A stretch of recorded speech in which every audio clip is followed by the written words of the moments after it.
actually really enjoying today. We have a small break from the rain and it's bringing in some humidity and it's just really quiet out here today. Just all natural sounds besides my baby monitor going, of course, but I obviously don't mind listening to him in there.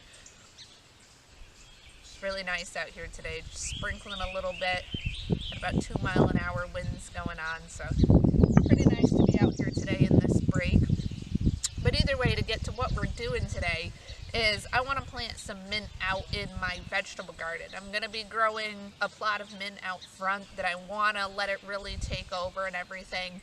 If you guys ask any gardeners who have ever planted mint before, they're going to let you know how fast mint spreads, and to make sure that where you're planting it, you're going to be okay with having it for a long time, because man, it will spread and take over that entire garden.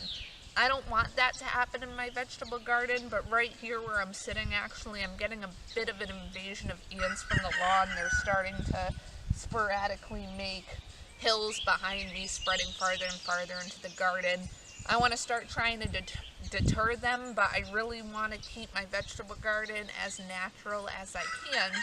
And one thing that you can do to actually repel ants is plant mint. They really do not like mint plants. They don't like the smell of it. It's a good border plant to kind of ward them off. So the question was, what do we do if I don't want it to take over my entire garden? Well, one thing that you can do is you can plant it in a container in your garden, but you don't necessarily want to have pots laying all over the top of your garden. You want to be able to walk around nicely and have that nice natural look, make it look like it's part of the garden. So what I'm doing is I've got pots here that I'm going to plant it in. You want nice deep pots if you can, because mint roots, they grow by rhizomes. That's what makes them spread so quickly. And the mint plants can grow their roots up to 2 feet deep. They typically stay within the 5 to 10 inch range, but they can get deep, so the deeper the pot, the better. If you're going to use a shallow, wider pot, you maybe want to line the bottom of that pot with some shade cloth just to keep the roots from getting through the bottom of the pot and defeating the purpose of stopping them from spreading. But I'm actually going to take my pot and I'm just going to bury it right in the ground. Since I'm not using shade cloth and this is a moderately deep pot, I'm actually going to leave these two pots together, because that'll give me about an inch gap of airspace, and this has some pretty big holes in the bottom of it, and that'll make it less likely to escape the pot. And one nice thing about doing it this way is if it does happen to escape the pot, it's going to do it slowly, and you're more likely to be able to catch it and stop it from continuing to spread across the rest of your garden. So I'm just going to go ahead and I'm going to dig a hole that's going to fit this bottom pot in it almost perfectly. I'll show you what I mean.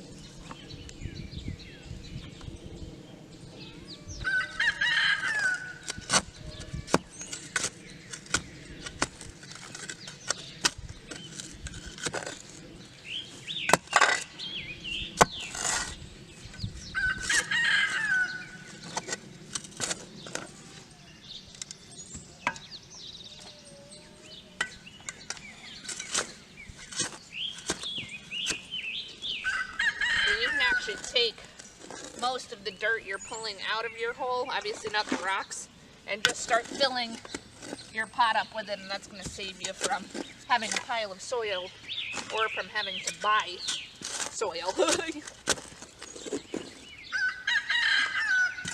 so I've got my hole dug to the size of my pot, and I filled my pot up with the extra soil that I pulled out of my hole. But what I'm going to show you is when I stick my pot down in the hole, as you can see, it's not quite as deep as the pot. I left about a 2-inch brim that's going to be up above the soil.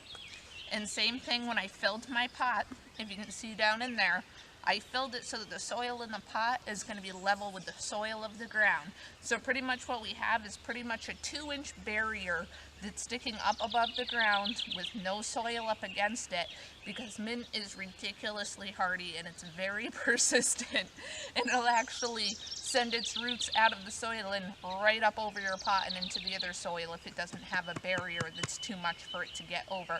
Because remember, most roots are going to die if they're in the pure air for too long without any soil cover. So then the extra soil that I didn't put in my pot, I'm going to go ahead and just dig it right back down around the pot in my extra space. That'll just take a minute or so.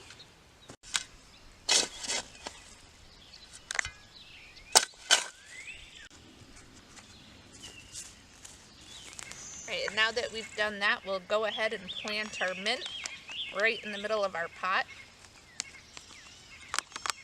Just remember, as always, whenever you're planting a seedling, to just break the soil up a little bit to get the roots out of that bundle.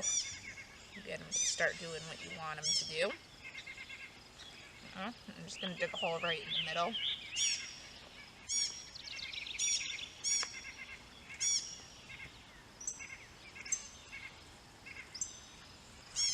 What's great about mint is it's got so many different uses, and it'll actually repel a ton of different pests, not just the ants. If you guys do want to know more about that, I've been trying to do the Facebook page a little bit more. I actually wrote an article over there and posted up all about the different things that mint will repel, how to use it, all that good stuff. So if you guys are interested, definitely head over there. We're under Windy Cedar Farm, just like the YouTube page, and you can check that out.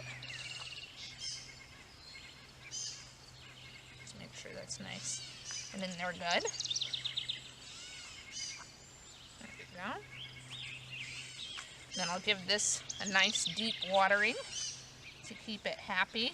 And today is actually a really good day for doing transplanting with the clouds away and the nice little misting and that kind of thing. You don't want to do it in the really hot afternoon sun, and you also don't want to do it if it's downpouring, of course. So it's actually really good weather for this. And then I can still use this mint for culinary purposes, of course, pull it off as it grows. It should hopefully just fill up this one pot. This will give me a little bit more of a chance to really keep an eye and make sure that it doesn't start taking over my entire vegetable garden before I notice that it's happening. And then to really help it with its repelling factors, it's mainly the scent that the ants really don't like. You can even take sprigs and bruise them and put them by your windowsills or areas where ants are getting into the house.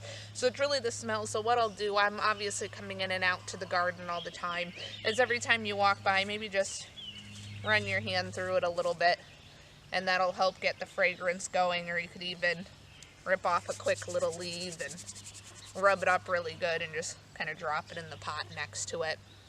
That'll really get the fragrance going and kind of make the ants a little bit upset. If you really wanted to go nuts, you could use nice trench pots and, really make a line, make a good border. Another thing that you can do, but, I'm trying to be frugal, so I'm using the supplies that I have around our homestead, and I had a whole stack of these pots lying around that I haven't used in a while, is that you can actually dig a trench and you can line that trench with concrete slabs if you have them. Just make sure to keep them really tight to each other so there's not big air gaps or just gaps in general, I guess, for the roots to sneak through, and just line the bottom and the sides. Same thing though, remember it's always important to leave that good 2-inch gap above the soil. Same thing with inside the pot, so there's that nice wall that it would have to make its way over to be able to keep spreading into your garden. Shade cloth is another really good thing to use in the bottom of your pot if you're using a more shallow pot. There's a couple different things you can do, all basically the same concept. You're pretty much just bordering the plant off, really making sure that its roots don't get through, and if they were to start to sneak through, it gives you the chance to catch it before it actually starts to take over your garden. So thank you so much for watching, guys. I enjoyed this project. I'm definitely going to try to stay out here a little bit more today while it's not downpouring. Otherwise, I know I've got some projects to do inside. The work is never ending, of course. And thanks for always sticking with us, and I will see you on the next one. Enjoy the rest of your day. Bye, guys.